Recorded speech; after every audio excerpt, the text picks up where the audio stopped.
Bisa diceritakan, Bu Lis, asal usul tanah milik Ibu ya, yaitu letter C 2576 yang berada di Desa Cisumut. Bisa Pak. Asal usulnya itu dari keluarga Pak Sanerja, adalah sebagai kakek saya yang kemudian dihibahkan ke bapak saya, yaitu Samikun alias Sumarto. Kemudian Pak Samikun Sumarto memberikan hibah lagi kepada anak-anaknya yang termasuk saya, Listioningsi. Dan di dalam satu bidang itu saya mempunyai ada 3 letter C di dalamnya. Letter C 2576 punya Listioningsi, letter C 2575 milik Eti Setiawati, letter C 2574 milik Susilowati. Dan kemudian pada tahun 1987 itu terbit dalam masa pemerintahan desa. Terbit dalam artian terbit apa Ibu? Terbit Letter C. Letter C. Ya, keluar letter C yang sah itu pada tahun 1987 dalam pemerintahan kepala desanya waktu itu adalah Bapak Sastro Prayitno. Terus kemudian pada tahun 1999 lewat proses dan pengukuran tanah itu ada program dari pemerintah untuk masuk ke desa Cisumut, yaitu Pronas. Nah, pada tahun 2000 terbitlah sertifikat. Saya mengajukan sertifikat itu, ya otomatis dari pemerintahan desa itu menawarkan karena ada program itu. Berarti sertifikat tersebut atas nama siapa sekarang Ibu? Listioningsi. Dalam sertifikat itu sendiri berarti ada beberapa letter C. Iya. Yaitu dari 3 saudara Ibu ya. Iya. Baik. Tahun 2016 Ibu ya. Iya. Sertifikat Ibu itu kan 2484 ya. Iya. Digugat oleh Pak di Ibu sendiri ya. Iya. Yaitu Pak Sastro Prayitno. Iya. Itu atas dasar apa Bu? Pak di sendiri kok bisa menggugat keponaan? Saya tidak tahu itu Pak. Kenapa Pak D saya menggugat tanah saya yang sudah lama bersertifikat dan hampir 20 tahun kan itu bersertifikat. Nah, otomatis kan orang tanah bersertifikat itu kan programnya dasarnya juga sah-sah saja, prosesnya juga bagus lewat BPN dan pemerintahan lah, tapi kok bisa digugat. Nah, kemudian Pak D Sastro saya itu tidak hanya satu kali mengambil tanah dari keluarga kami, ya. Sebentar Ibu, dalam artian bukan hanya tanah Ibu itu yang letter C 2576 itu saja yang diambil. Iya, iya, tidak hanya itu saja. Ini kan berupa pekarangan. Nah, yang satunya lagi, tapi duluan yang ini ya, yang sawah. Sawah itu ada 117 ubin itu. Waktu itu kira-kira tahun 15. Tahun 12. Tahun 2012 Tahun maksudnya. 2012 Pak Sastro mengambil tanah berupa sawah. Luasnya kira-kira 117 ubin. Itu sendiri sampai digugat di pengadilan atau bagaimana? Enggak, itu hanya sampai ke di desa saja. Dia Pak Sastro itu memanggil maksud saya. Di situ ada perangkat desa, terus kemudian ada seorang bapak polisi, namanya waktu itu Pak Muji, tapi saya nama lengkapnya lupa, ya. Begitu. Baik. Nah kemudian di sini gini Bu, tahun 2016 sendiri kan si Ibu di sama Pak Adinya kan didaftarkan di Pengadilan Negeri Cilacap ya.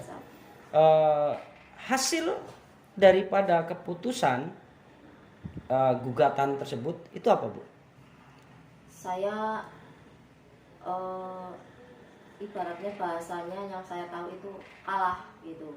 Ibu kalah? Iya. Padahal Ibu sendiri memiliki dokumen yang sah ya? Iya, data-data lengkap gitu.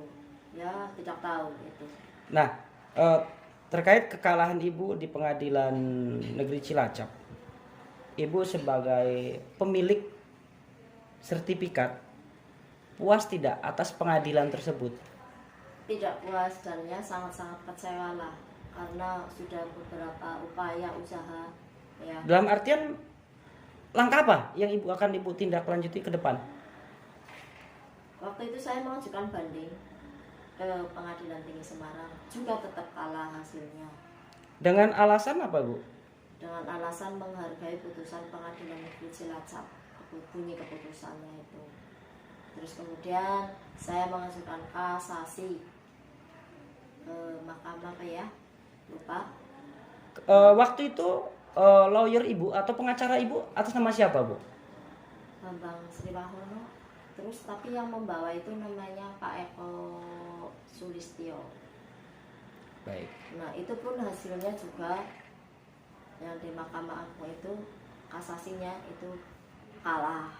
Nah tambah kecewa, sangat-sangat kecewa saya. Putusan sama, menghargai putusan Pengadilan Cilacap.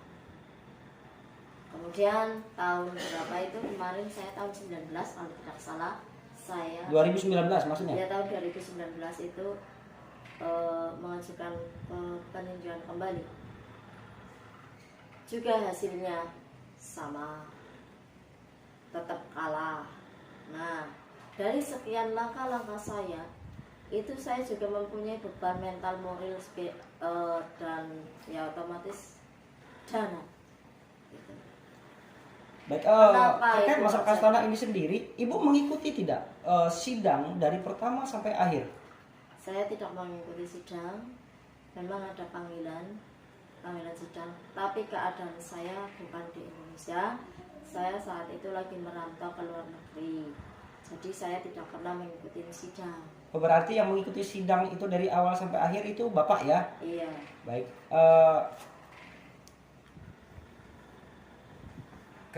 Ini Pak Sumarto alias Bapak Samikun nggih, Pak? Iya. Pak Samikun dengan Ibu Listioningsi itu sebagai siapanya, Pak? Terima kasih. Untuk nama Listioningsi itu anak pertama saya. Oh, anak pertama ya, Pak ya? Anak pertama. Nah, Jadi terkait saya- masalah kasus yang ini kan yang di keputusan Pengadilan Negeri Cilacap. Masalah Bapak kan mengikuti terus ya, Pak ya? Iya, mengikuti. Mengikuti terus, hasil keputusannya itu bagaimana, Pak? Dari awal cerita sampai kok bisa langsung diputuskan milik tanah Bapak itu jadi kok bisa jadi milik Bapak Sastro Prayitno, itu bagaimana, Pak? Ya saya heran ya kecewa itu. Soalnya tanah itu kan berasal dari bapak saya kan besar almarhum sekarang. Lantas saya berikan pada anak saya, Listioningsi dan adik-adiknya, karena Lis itu anak pertama, jadi untuk bertanggung jawab lah, biar berlatih dewasa. Nah, maka diatasnamakan nama Listioningsi dengan letter C 2576. Tapi di samping letter C 2576 itu ada letter C 2576 milik 2575 milik Edidiawati dan 2574 milik Sutilowati.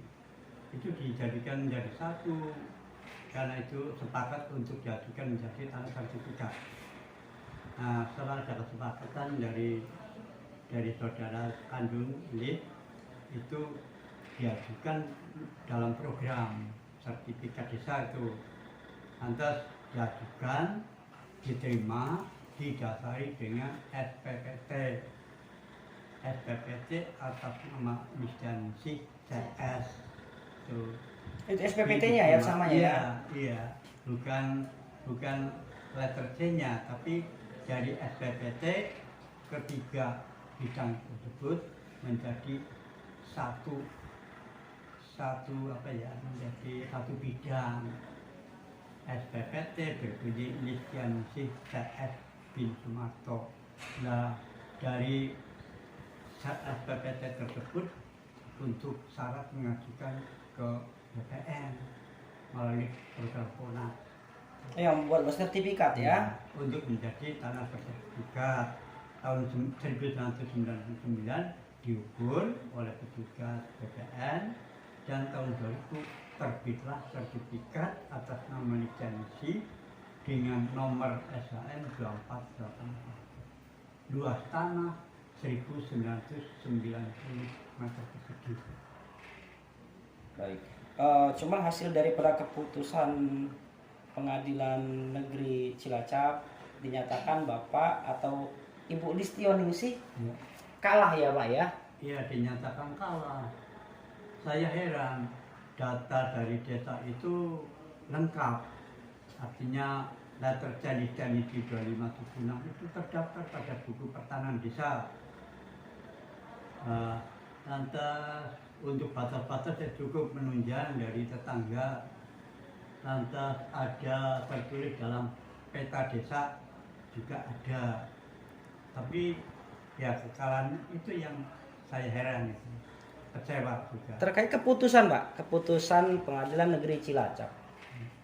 Di sini sebelum menjelang keputusan, mungkin Bapak pernah mohon maaf dapat pemberitahuan atau dari berita mungkin dari Pengadilan Cilacap itu terkait mohon maaf mungkin oh ya besok ada keputusan Bapak harus menyediakan A atau B atau bagaimana Pak sebelumnya atau sebelum Bapak sudah tahu keputusan itu Bapak akan kalah atau bagaimana Pak? Ya nggak tahu, keyakinan saya ya menang itu. Karena memang dokumen Bapak lengkap ya Pak ya? Iya, karena tanah letter C, tanah bersertifikat, dan sertifikat itu kan bikinan dari negara. Betul. Gitu. Adapun keputusan sebelum ada keputusan itu memang ada apa ini kabar ya bahwa minggu itu dulu Selasa, kitanya hari Selasa besok keputusan sidang itu. Nah tapi gimana ya, dari pengacara saya. Dari pengacara Bapak itu siapa itu Pak? Pengacaranya waktu itu? Pak Eko Sulistyo ya. Iya, Eko Sulistyo. Itu pengacara saya bilang Pak besok tanggal 16 bulan ini akan ada satu keputusan dari paniter itu minta data gitu ya. Oh, jadi udah ada permintaan dana sebelum putusan itu ya Pak ya? Itu yang menjelaskan itu dari pengacaranya Pak? Atau pengacara yang menyampaikan ke Bapak? Iya. Kemudian pengacaranya sendiri ada mungkin dapat berita mungkin dari oknum ya Pak ya? Iya, Oknum itu katanya oknum dari oknum mana itu Pak? dari oknum dalam. Oh dalam ya bahwasanya sebelum diputuskan minta dana nominalnya berapa waktu itu Pak dipinta Pak? 30. Bapak kasih nggak? Saya ya punya sanggupan ya, sanggup. Walaupun saya tidak punya, tapi anak saya kan punya. Nanti setelah keputusan baru kami menyampaikan syukuran atas jumlah tersebut kepada Bapak, pada panitia. Nah, setelah hari keputusan itu tanggalnya 16, keputusan itu hasilnya ditunda. Keputusan ditunda? Iya, keputusan ditunda. Jadi itu mau berapa menit lah sidang. Keputusan sidang pada hari ini ditunda. Besok tanggal 25. Gitu. Nah, setelah kami pulang dari sidang, di situ kami kan menemui juga omong-omong sama Pak Eko, gimana Pak Eko, ditunda. Nah, itu apa mungkin karena tidak ada uangnya apa ya, maka keputusan ditunda. Ya saya nggak tahu itu berapa Eko. Ya tunggu saja besok pada keputusan tanggal 26 bagaimana hasilnya. Waktu itu Pak 26 apa Pak? Bulan berapa? Juni hampir itu. Tahun Enggak, 2016 ya Pak ya? 2016 ya. Lupa lah, tapi Juni ada. Kemudian setelah sidang itu ditunda, Iya. sidang berikutnya kan keputusan ya Pak ya, karena kan memang ditunda. Hasilnya bagaimana Pak? 3 hari yang akan datang itu sebelum tanggal 25 itu memang saya temui pakai itu ada masukan dari dalam. Saya memang mencari informasi nggak bisa, sudah nggak bisa begitu. Alasan maksudnya tidak, dalam artian tidak bisa itu apa Pak? Terkait masalah ada oknum permintaan uang itu ya Pak ya? Ya saya ingin menjelaskan lagi, ada masukan permintaan lagi nggak ada, nggak bisa. Dalam artian nggak bisa itu dalam artian apa Pak? Nggak bisa apa nih Pak?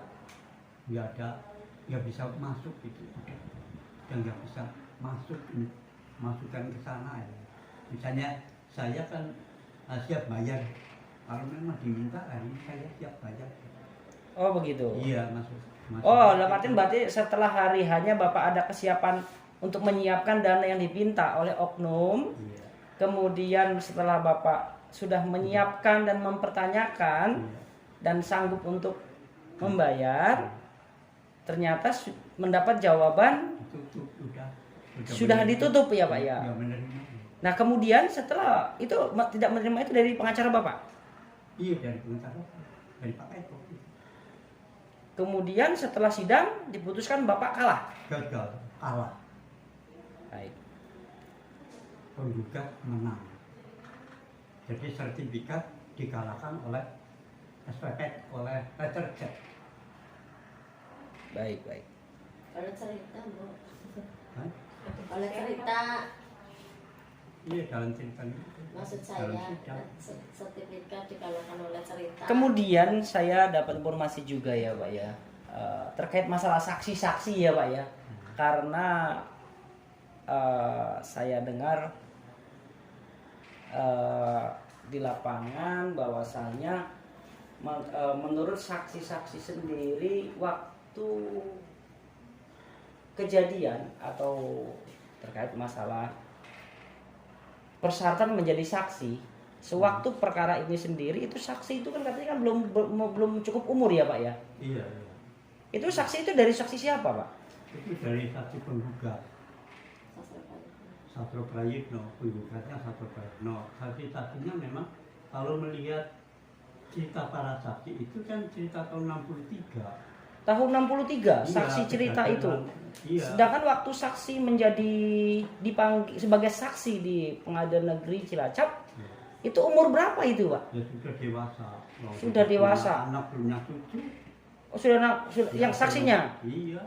Tapi waktu saksi itu bercerita kan kejadian bapak saya katanya itu memberikan tanah kepada saya untuk dibagi dua. Itu cerita pada tahun 63. Padahal pada tahun 63 itu tidak ada apa-apa. Nah, sedangkan tahun 63 sih yang saksi sendiri sudah lahir belum Pak? Itu lahiran tahun 58. Tahun Iya, 58. seperti ya pertama Santimin itu lahir pada tahun 58. 1958 dia lahir menjadi saksi cerita tahun 63, kan baru 4 tahun, 5 tahun. Pada dasarnya umur 4 tahun jadi saksi. Iya. Kemudian Lantas Helan, Muhammad Helani itu dia lahir juga pada tahun 1958. Dia bercerita tentang tanah yang saya terima dari bapak saya tahun 63. Dari tahun 1958 menuju ke tahun 1963 kan baru 5 tahun. Harjo Sandiarjo itu agak tua tuh. Itu tahun 52. Yalah, 1952 Harjo Sandiarjo itu lahir. Menuju ke 1963 ya 11 tahun. Lantas nama Kasam itu lahir tahun 56. itu Kasam tak lahir tahun 56. Ya baru berapa tahun untuk mendengar cerita menceritakan tahun 1963 di depan hakim di bawah sumpah, itu kan baru berumur 6 tahun, 6 atau 7 tahun. Jadi menurut saya ya hati saya ya kecewa, tapi beliau tidak mempermasalahkan. Jadi dianggap saksi-saksi itu ya sah saja, dianggap sah, karena yang dibutuhkan oleh pihak penggugat yang ceritanya itu cerita dari para saksi. Tapi kalau menurut orang yang ngerti hukum, bilangnya masih di bawah anak-anak, jadi belum dianggap saksi yang benar atau yang kredibel benar, ya. saksi yang memenuhi syarat. Nah, bilangnya itu kalau saksi yang memenuhi syarat itu paling tidak sudah berumur 17 tahun atau ber KTP. Baik, baik Pak Semikun, terima kasih atas waktunya sudah meluangkan waktu kepada kami. Semoga sukses selalu dan tetap sehat. Terima kasih.